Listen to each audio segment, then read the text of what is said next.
पिठा आम ओडिशार पारंपरिक पिठा आ पिठा मानक भितर राजा।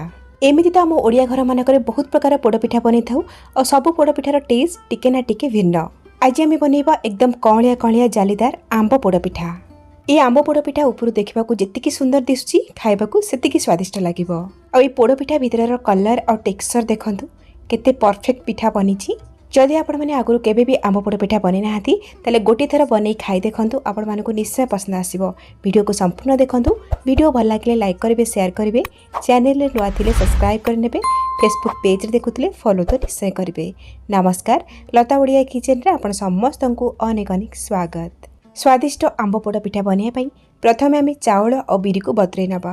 तो ये देखूँ गोटे बाउल रे मु मेजरिंग कप रे मापिकी गोटे कप चोपा छड़ा बिरी नहीं जहाँकि ग्राम्स रे 200 ग्राम अच्छी। आपण मैंने चोपा छड़ा बिरी जगह चोपा लगा बिरी नहीं पारे। आउ गोटे बाउल रे से सेम मेजरिंग कप रे मापिकी गोटे कप नहीं अरुआ चाउल जहाँकि ग्राम्स रे 200 ग्राम अच्छी। एटी बिरी चाउलर माप पूरा सामान रहिबो। जेतिकी आपण चाउल नेबे सेतिकी ही बिरी नेबे, ताहले जाके पिठाटा एकदम जालीदार स्पंजी बनिबो। एबे आमे कोन करबा चाउल और बिरी को पानी देकी 4 ରୁ 5 थर भल भाबरे धोई नबा और धोईकी नहीं आसला परे एथिरे भल पानी दे दबा और आकु 4 ରୁ 5 घंटा पर्यंत घोड़ेकी बतुरिया पई छाड़िबा। तो ये देखूँ 4 ରୁ 5 घंटा हो गला। तो 4-5 घंटा पर ये बिरी चाउल भलरे फुली जाइए आउ बतुरी भी जाइए। एबे कौन करबा बिरी चाउल को पुणी थे भलरे धोईकी नहीं आसवा। आउ एठी मु नहीं गोटे मिक्सी जार। प्रथम आम बिरी को बाटिबा। तो सब बिरी को मिक्सी जार रे देदबा आउ अल्प टिके पानी दबा। जेतिकी बिरी बाटिया पानी दरकार बास सेतिकी पानी दबा। बहलिया करिकी ता माने बाटिबा किंतु चिकन करिकी याकू बाटिकी नहीं आसीबा। बिरी को बाटिला बेले बिल्कुल भी अत्यधिक पानी देबेनी, एई भली बहलिया करिकी बाटिबे। और बिरी को बाटिकी नहीं आसला परे गोटे बड़ जगह रखिबा। आ देखंतु केते चिकन करिकी मु बाटिची। आ एबे कोन करिबा बिरी पटा को आमे गोटी डायरेक्शन रे भल भाबरे 3 ରୁ 4 मिनिट पर्यंत मिक्स कर नबा। प्रथमे जदि बिरी को बाटिकी एई भली भाबरे आमे मिक्स करि नोचे बिरी पटा हल्का हबो जोथि पई कि पिठा हमर स्पंजी बनिबो। तो मिक्स करि साला परे आमे बिरी पटा को साइड रे रखिबा। से सेम मिक्सी जार नबा और सेइथिरे सब बतुरा चाउल को एठी दे दबा। और चाउल रे मध्ये आमे कम से कम पानी देकी आकु चिकन करिकी बहलिया करिकी बाटी नबा। चाउल को बाटिकी नहीं आसला परे से बिरी पटारे ही आमे रखिबा। आ आकु कोन करबा बे चामच रे आउ 2 ରୁ 3 मिनिट भल भाबरे एमती मिसे नबा। आपण चाहिले हाथ रे मध्ये मिक्स करि परिबे। तो एटी मिसे साला परे म आपन को कंसिस्टेंसी देखौची। देखंतु ए भलिया बहलिया रहिबा दरकार। एबे कोन करबा आमे चारि साइड रू बैटर को भल भाबरे टेक क्लीन करकी आकु आमे कवर करकी फुलिया पई बा फर्मेंट होआ पई छाड़िबा। जेहेतु खरा दिन चलती 5 ରୁ 6 घंटा ये भल भाव फुलीज ना तो आपण मैंने चाहिए आपको राति सारा भी फुलिया छाड़ी पारे। तो बैटर फर्मेंट है भितर आम अलग प्रिपेरेसन करनबा। तो ये देखो मुझे गोटे पाचिला आंब मिठा आंब नहीं जहाँकि ग्राम्स रे 400 ग्राम अच्छी। जी बिरी चाउल नहीं ना से परिमाण ये आंब नहीं। तो आंब को चोपा बाहर करके यही छोट छोट पीसेस रे मु काटी नहीं। आपण चाहिए आउ टिके आंब अधिका करके नहीं पारे किंतु आंबर परिमाण कम करेनि। एबे आमे काटी रखिथिबा पाचिला आंब को मिक्सी जार दे दबा। आउ एठी देखंतु मु नेछि मेजरिंग कप रे मापिकी गोटे कप गुड़ जहाँकि ग्राम्स रे 200 ग्राम अच्छी। आपण चाहिए चीनी व्यवहार करि परिबे किंतु पारंपरिक पोड़पिठा जेहेतु आमे बनाउचे गुड़ देले बेसी टेस्ट होई थाए, कलर भी भल आसे, बास्ना भी बहुत बढ़िया आसीबो। आंब भी नहीं आंब भी मिठा अच्छी। तो आपण माने गुड़ देखिकी पकेबे निज स्वाद हिसाब रे। एबे आमे आंब और गुड़ को ग्राइंड करके नहीं आसीबा। तो ये सब ग्राइंड कला बेले पानी रो बिल्कुल भी यूज करबेनी। एबे आमे ए आंब गुड़ बटा को साइड रखिबा। एपटे देखंतु फ्लेम ऑन करके बसैछि गोटे कड़ई गरम हो गला परे सेथिरे मु देइछि गोटे चामच गुआ घी गरम हो गला परे एथिरे मु दे देबी 2 बड़ चामच फाळ काजू आउ किछि नडिया पाती बा नडिया स्लाइस। फ्लेम को मीडियम रे रखिकी आमे सब को किछि समय पई भाजी नबा। पोड़ीबानी हल्का एथिरे कलर आसीबा दरकार। ई काजू आउ नडिया पाती को आमे पिठार ऊपर सजेबा। तो सेति पई टिके भाजी की नेले कलर भला आसी जिवो आउ टेस्ट भी भला आसीबो। तो ये देखंतु हल्का हल्का कलर एथिरे आसीगला। तो एई भली हैला परे एबे कोन करबा ए सब को आमे गोटे प्लेट को बाहर करके साइड रे रखिबा। एबे आमे कोन करबा जो आंब गुड़ को आमे बाटिकी रखितले ना ताको आनिकी से गरम कड़ई रे देथबा। और फ्लेम को लो टू मीडियम रे रखिकी आमे गुड़ और आंब को 5 ରୁ 6 मिनिट पर्यंत रांधिबा बा कुक करिबा। आपण चाहिए आंब सहित गुड़ को न बाटिकी केवल आंब को बाटी पारिबे।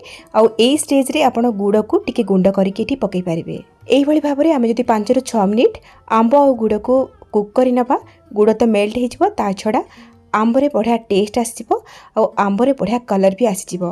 ଆଉ ଯଦି ପାଚିଲା ଆମ୍ବକୁ ଡାଇରେକ୍ଟ ଗ୍ରାଇଣ୍ଡ କରିକି ଆପଣମାନେ ବିରି ଚାଉଳ ବଟାରେ ମିକ୍ସ କରିବେ, ବିରି ଚାଉଳ ବଟା ବେଳେବେଳେ ପାଣିଆ ହେଇଯାଏ। ଏଇଭଳି ଟିକେ କୁକ୍ କରିକି ବହଳିଆ କରିକି ନେବେ ଯଦି ଆଣ ଆଉ ପାଣିଆ ହେବନି। लो ଟୁ ମିडियम फ्लेम्रे 5 ରୁ 6 मिनिट आंब और गुड़ को कुक कला परे एडी देखिपे कलर केते बढ़िया आसी गोटे जेली फॉर्म को पळे आसी आ ये बहलिया हो जाइए। आठ बहलिया करेनि। एबे गैस रो फ्लेम को ऑफ करके आपको साइड रखिकी ठंडा करने पे छाड़िबा। और एपटे देखंतु बैटर फर्मेंट हबार हो गलानी 6 ରୁ 7 घंटा। तो 7 घंटा पर मुझे आपको देखौची आ एटी देखिपे बैटर केते फुलीची आ देखंतु केते जाली एथिरे आसी। एभली जदि आण जालीदार होइकी बबल्स आसीजिवो जानिबे आपणकर पिठा बढ़िया भाव में स्पंजी आउ फुलिबो मध्य। एतिकी हेला पर्यंत तो आपण माने बैटर को फॉर्मेट निश्चय करेंगे। आउ एपटे देखंतु आमे जो पिठा को पोड़ीबा बा बेक करबा सेटा सेट करनबा। तो एठी मु गोटे एल्युमिनियम रे मोटा कढ़ई नेची आ सेथिरे गोटे ग्लास पाखापाखि लुण मु देची। आ एठी देखि पारुथबे लुणर कलर टिके फेड देखा होची। ए लुण को मु आगुरु बहुत थर केक करिबारे बा पिठा को पोड़ीबारे यूज करची। पिठा को पोड़ी सारा पर लुण को भल भाव में ठंडा करने तापर आपण मैंने जेकोसी गोटे एयरटाइट कंटेनर भरिकी सुखिला जगह रखिए और से लुण को आपण मैंने बारंबार पिठा को पोड़ीबारे बा केक को बेक कला बेले यूज करेंगे। एटी देखो लुण उपर मुझे गोटे स्टाण्ड रखी आप चाहिए स्टील रो बा रसर गोटे प्लेट को उल्टेकी रखिपारे। एबे आमे गैस रो फ्लेम को लो करके कढ़ई को प्री हिट हवा पई छाड़िबा। आ एपटे हमर फर्मेंटेड बैटर रे आमे दे देबा स्वाद अनुसार लुण आ ता सहित एटी गोटे छोट गिना नेची कटा नडिया आ गोटे छोट गिना कोरा नडिया नेची। आपण माने एटी नडिया कम अधिया करके नै पारबे। ता सहित भल फ्लेवर पई एटी गोटे चम्मच अदा छेचा मु नेची आ एटी दे दोजी देखंतु गोटे चम्मच पानमधुरी भल टेस्ट आसीबो। ता सहित गोटे चम्मच एटी मु नेची गुजराती गोलमरचर गुंड आ गोटे चम्मच एटी मु गुआ घिया नेउची। आर फ्लेवर एथिरे बहुत बढ़िया आसीबो। आपण चाहिले जे कोनसी ड्राई फ्रूट्स को छोट छोट काटिके मध्य नै पारिबे। एबे आमे कुक करी ठंडा करी रखिथिबा आंब और गुड़र मिक्स को दे देबा।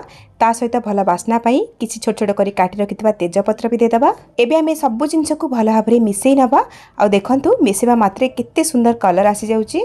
जदि आपण माने पाखरे समय नथिबो बैटर को फर्मेंट करिया पई ताले आपण माने चाहिले बिरी चाउल बाटी साला परे सेतरे सोडा बा इनो देकी डायरेक्ट पिठा को मध्य बनै पारिबे। तो एटी पाखापाखि 2 ରୁ 3 मिनिट मिक्स कला परे देखि परथिबे आणर कंसिस्टेंसी ना बेसी मोटा ना बेसी पतला एमिति ही रखिबे। तो ये देखो आम आंब को गाढ़ा करके रांधिकी एथिरे ऐड करछे तथापि देखो केते पानिया लगुची। सेथिपई केबे भी आंब को ग्राइंड करके डायरेक्ट एथिरे मिसेबेनी नहले कण हबो बहुत पानिया हेजिबो। आ गोटे कथा हला बिरी चाउल को टिके बहळा करके बाटिबे। एबे हमर बैटर पिठा पोड़िया पई एकदम रेडी। ए पोड़ पिठा पोड़िया पई एठी मु नेछि गोटे केक टिन। आपण चाहिले एल्युमिनियम रो बा स्टील रो जे कोनसी पात्र एठी नै पारिबे।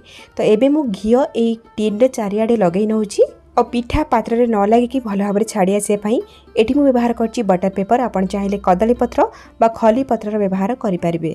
आ बटर पेपर देकी ता ऊपर आउटी घियो आमे लगे नबा और साइड गुडा करे मध्य घियो भल भाव में लगे नेबे पिठा भल भाव में छाड़ी आसे पई। एबे आमे बिरी चाउल बैटर को केक टिन ने दे दबा और तापरे 2-3 थर एई भली भाव में केक टिन को बाडे नबा जोथि कि जहाँ भी एयर बबल्स भितर थी ना से बाहरी आसो। और जेहेतु पोड़ पिठा बनाऊे ऊपर टिके सुंदर देखा जो खाइबा को भल लगे। तो ये मुझे चेरी आ भजा नड़िया भजा काजू देकी सजै नौची। आपण चाहिए अलग किसी ड्राई फ्रूट्स देकी सजै पारिबे। ता सहित पाचिला आंब को छोट छोट करी काटिके मध्य ऊपर देकी सजै पारिबे। आ एठी देखंतु सजै सारला परे हमर पोड़ पिठा केते सुंदर देखा होची ऊपर। एबे हमर पोड़ पिठा पोड़िया पई एकदम रेडी। आ एपटे देखंतु कढ़ई प्री हिट होइक अछि। एबे हमें केयरफुली हमर केक टिन को रखि नबा स्टैंड ऊपर हमें भल भाव में कवर करनबा। और गैस रो फ्लेम को प्रथमे मीडियम करबा। मीडियम फ्लेम रे 5 मिनिट पई बेक करबा। तापरे गैस रो फ्लेम को एकदम स्लो करिकी आको हमें गोटे घंटा पई बेक करबा। पिठा पोड़िया पई 5-10 मिनिट टाइम एपट सेपट हो पारे। पिठार साइज आउ फ्लेम उपरे रहिला। तो 40 ରୁ 45 मिनिट प्रथमे बेक करिवे। तापरे चेक करिवे पिठा हेछि कि नै। जदि हेइ नथिबो पुणी थरे कवर करके याको बेक करिवे। तो ये पिठा पोड़िया पई मते घंटे 5 ରୁ 10 मिनिट लागिछि। आपण मानकु कम अधिक टाइम लागि पारे जेमति कि कहितली। तो पिठा एटी बढ़िया भाव में पोड़ी हेछि और कलर देखंतु केते बढ़िया आछि। और पिठा देखंतु केते सुंदर भाव में फुलिछि और सुंदर भी देखा होछि। एबे गोटे टूथपिक नै कि हमें मझिरे इंसर्ट करके देखिबा। देखंतु टूथपिक रे किछि भी बैटर लागुनी ता माने पिठा एटी बढ़िया भाव में बेक हेछि। एबे हमें गैस रो फ्लेम को ऑफ करके केयरफुली हमें केक टिन को बाहर को नै आसीबा। आ आकु पूरा पूरी भाव में ठंडा हवा पई छाड़िबा। ठंडा हो गला परे आमे चारि साइड रु एई भली नाइफ रे टिके छड़े नबा जोथि पई कि पिठा हमरो आराम से डिमोल्ड हे पारिबो। एबे गोटे प्लेट आमे ऊपर देकी एई भली भाबरे आमे ओलटै नबा आ टिके एमती ऊपर पटो बाड़े नबा आ देखंतु पिठा केते सुंदर भाबरे एटी बाहरी आछि आ केक टिन रे बिल्कुल भी एटी पिठा लागिनी आ पिठा देखंतु तळ साइड रो भला भाबरे पोडिची बढ़िया कलर भी आछि आ देखंतु केते सुंदर भी देखाउछ एकदम स्पंजी पिठा एटी बनिची। एबे आमे पिठा को काटिबा और पिठा काटिबार ही आपण माने जानि पारुथबे जे पिठा एटी केते नरम और स्पंजी बनिची। आपण मते एई भली पिठा बनै पारिबे वीडियो रे दियाइथिबा सब छोट छोट टिप्स को आपण जदी ध्यान रखिबे। आ एबे तो आंब सीजन चलीची आ आगु रज भी आछी एथरा रज रे पिठा को बनांतु केमिति लागिला आपण को अनुभूति मो सहित शेयर करंतु। ताले आज पई रहउची पुणी आसीबी आ गोटे नुवा रेसिपी नै कि सेही पर्यंत रहिली नमस्कार बाय जय जगन्नाथ।